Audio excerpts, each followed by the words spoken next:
ഇന്ന് നമ്മുടെ യാത്ര മലബാറിൻ്റെ സ്വന്തം കോഴിക്കോട്ടേക്കാണ്. റെയിൽവേ സ്റ്റേഷനിൽ നിന്ന് നമ്മൾ നേരെ പോകുന്നത് നാഷണൽ ഹൈവേയുടെ സൈഡിലുള്ള ഒരു അടിപൊളി ലൊക്കേഷനിലേക്കാണ്. പാലാഴിയിൽ ഹൈവേയോട് വളരെ ചേർന്ന് നിൽക്കുന്ന നെസ്ലെ സ്യൂട്ട്. സിറ്റിയുടെ തിരക്കിൽ നിന്ന് വിട്ടിട്ടാണെങ്കിലും എല്ലാ സൗകര്യങ്ങളുള്ള പ്രീമിയം റൂമുകളാണ് ഇവിടെ ഉള്ളത്. ഇതിനോട് തൊട്ടടുത്ത് ചേർന്നിട്ടുള്ളത് ഹൈലൈറ്റ് മോളാണ്. ഈ ഹോട്ടലിന് അടുത്ത് തന്നെയാണ് മെട്രോമെറ്റ് ഹോസ്പിറ്റൽ ഉള്ളത്. അപ്പോൾ എന്തെങ്കിലും ചികിത്സയ്ക്ക് ആവശ്യമായിട്ട് വരുന്നവർക്കും കൂട്ടിയിരിപ്പുകാർക്കൊക്കെ ഇത് ഉപകാരപ്പെടും. ഇതിവിടുത്തെ റിസപ്ഷനാണ്. നല്ല സ്പേഷ്യസ് ആയിട്ടുള്ള ഒരു ലോബി ഉണ്ട്. നല്ല ഭംഗിയാണ് അവർ അത് ചെയ്തു വെച്ചിരിക്കുന്നത് കാണാൻ വേണ്ടി തന്നെ. അത്യാവശ്യം ചെറിയ എന്തെങ്കിലും ആൾക്കാരെ കാണാനോ മീറ്റ് ചെയ്യാനോ ഉള്ളൊരു സ്പേസ് കൂടിയാണ് ഇതിൻ്റെ റിസപ്ഷനിൽ. പിന്നെ റൂമുകളുടെ കാര്യം പറയുകയാണെങ്കിൽ ഏകദേശം 45ഓളം റൂമുകളാണ് ഇവിടെ ഉള്ളത്.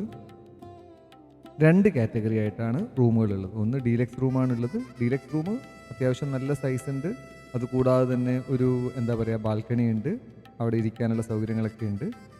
അതുകൂടാതെ ഒരുവിധം എല്ലാ മോഡേൺ ആയിട്ടുള്ള എല്ലാ സൗകര്യങ്ങളും ഈ റൂമിനകത്തുണ്ട്.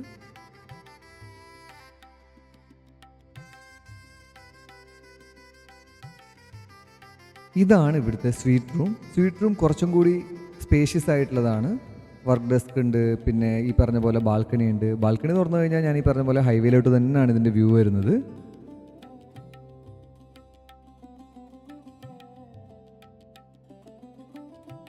റൂഫ് ടോപ്പിലാണ് ജിമ്മുള്ളത്, അതേപോലെ സ്വിമ്മിംഗ് പൂളും ഉള്ളത്. ശരിക്കും പറഞ്ഞു കഴിഞ്ഞാൽ പൂളിൽ ഇറങ്ങിയിട്ട് ജസ്റ്റ് ഹൈവേയിലോട്ട് നോക്കി ഇരുന്ന് കഴിഞ്ഞാൽ തന്നെ സമയം പോകുന്ന അറിയില്ല. അത്രയും രസമാണ്. കോഴിക്കോടിൻ്റെ വിശേഷങ്ങൾ ഞാൻ കൂടുതൽ പറയാത്തത്, ഒരുപാട് വീഡിയോകളിലൂടെ വളരെ സുപരിചിതമായിട്ടുള്ള സ്ഥലമാണല്ലോ കോഴിക്കോട്. അപ്പോൾ അതുകൊണ്ടാണ് കോഴിക്കോടിനെ കുറിച്ച് ഞാൻ കൂടുതലൊന്നും പറയാത്തത്. അപ്പോൾ തീർച്ചയായിട്ടും കോഴിക്കോട് വന്നു കഴിഞ്ഞാൽ ഈ ലൊക്കേഷൻ ഒന്ന് ട്രൈ ചെയ്യണേ.